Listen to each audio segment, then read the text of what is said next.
So, Kev, let me just get your initial thoughts on both the moves of LaMarcus Aldridge signing with the Nets and Andre Drummond signing with the Lakers. So my biggest thing right now is that these two great players, obviously one right now being in a better predicament, being Andre Drummond because he is younger, he is one of the best at his position.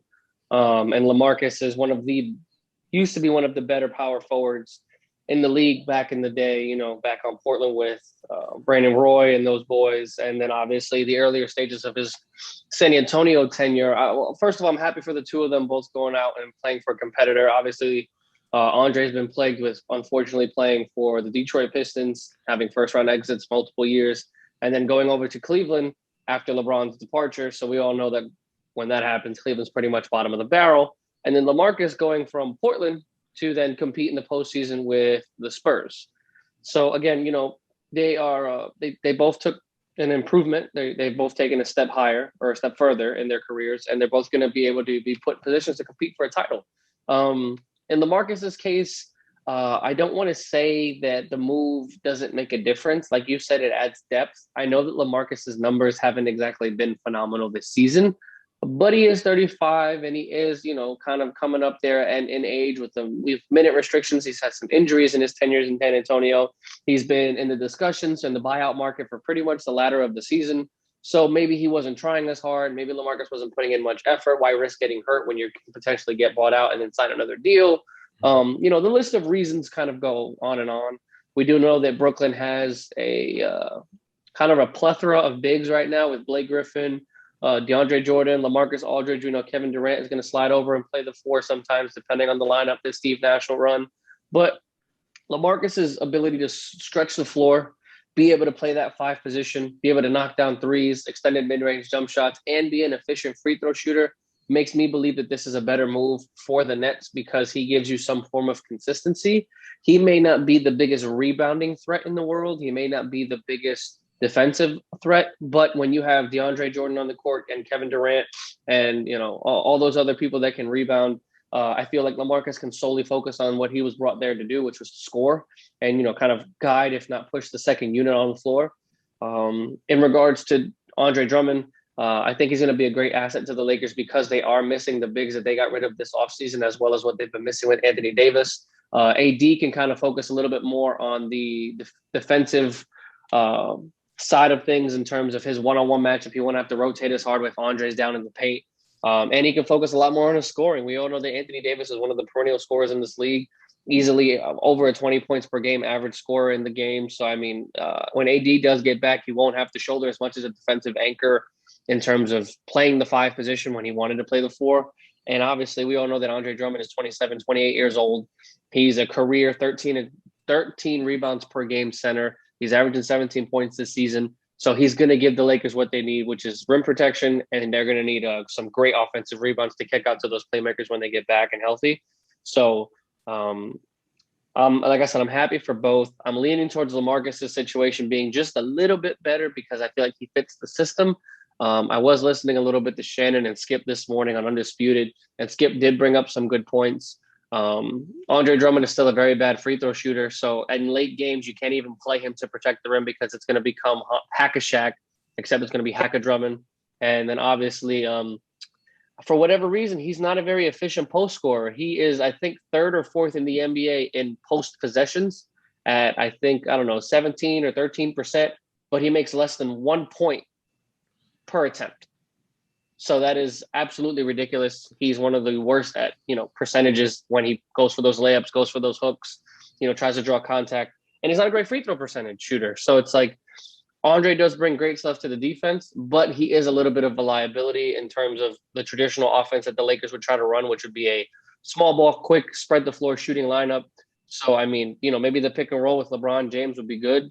Maybe it won't be. But it does give the Lakers what they need, which is defense, and it gives them rebounding. So at the end of the day, both moves are good. But like we were talking about before the episode, I think that this move was kind of predicted. Kind of every buyout, every free agent situation that's come across this offseason so far, during this season so far, it's been, well, is he going to sign with Brooklyn or is he going to sign with the Lakers? So it's kind of showing leading up to what we all believe to be a Nets and Lakers finals appearance, pending the health of the superstars on both teams. Obviously, we know that KD and Kyrie have been out for multiple reasons, and AD and LeBron are out with their injuries. So, I mean, if they're able to overcome injuries and carry themselves throughout the postseason, I do expect fully with these acquisitions to both teams that they're going to be the expected finals matchup, and we're going to get another KD versus LeBron matchup.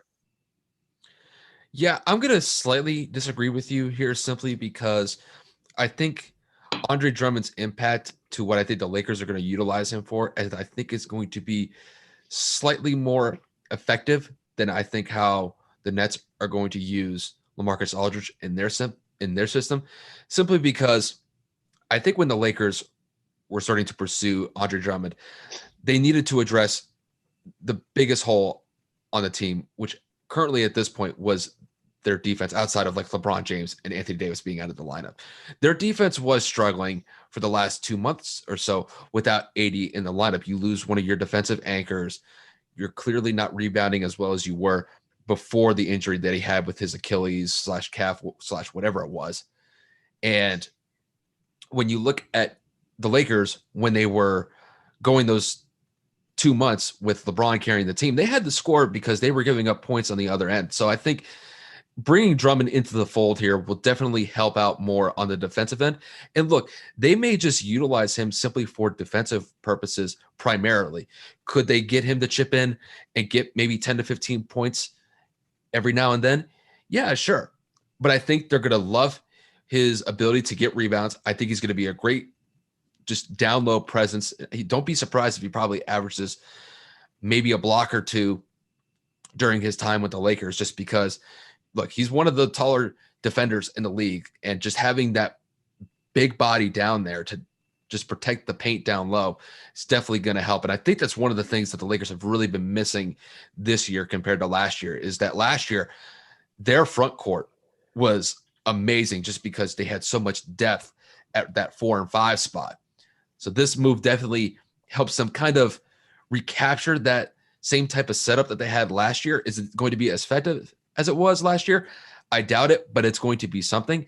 And it's currently better than anything that the Lakers currently have at that 5 spot, just because Marc Gasol has really kind of been a shell of himself this year. I think the Lakers were expecting a little more production out of Gasol this year. Just really hasn't panned out the way they thought it would. So I do think that Drummond will improve things defensively for the Lakers.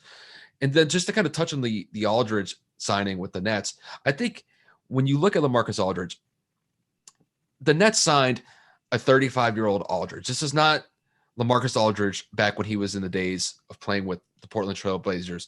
This is not when he first came to the Spurs, where he was almost averaging a career high in points, around 23.5 points per game. But he's going to be a solid role player for the Nets. I imagine they're probably going to utilize him more for the offense, probably more than the defense. I think just having the body down there, he is, I believe, 6'9", 6'10". So he's going to be 6'11". 6'11". So he's going to be a decent presence down low. I just think they're probably going to utilize his ability to kind of hit those mid-range jumpers. If they need him to space the floor and maybe hit a 3 or 2, if he gets the opportunity to, I think they'll definitely try to utilize him in that way. But he is 35. And I don't know how many minutes he's going to be able to play in the system when you already have superstars in the team like Kyrie, James Harden, Kevin Durant, and DeAndre Jordan all playing the majority of the minutes right now. So could I see them using Aldridge for maybe 20 minutes? Yeah, maybe 20 minutes a game wouldn't sound too bad. I think it's really just kind of how they split time between Marcus Aldridge and Blake Griffin, since they kind of do play the same position. I know Blake Griffin's a little bit shorter than Aldridge, but not by much. So I do like both signings for both teams. I'm just leaning a little bit more towards the Drummond one because I think the Lakers really need his defensive presence badly, because they really haven't had any sort of solid defense since AD left. And then it was exacerbated once LeBron left, because now the Lakers don't have anything to match the opposing team's offense with, and they're definitely going to give up points in the process. So I think I give the edge slightly to Drummond and the Lakers here over Aldridge and the Nets, but that's just me.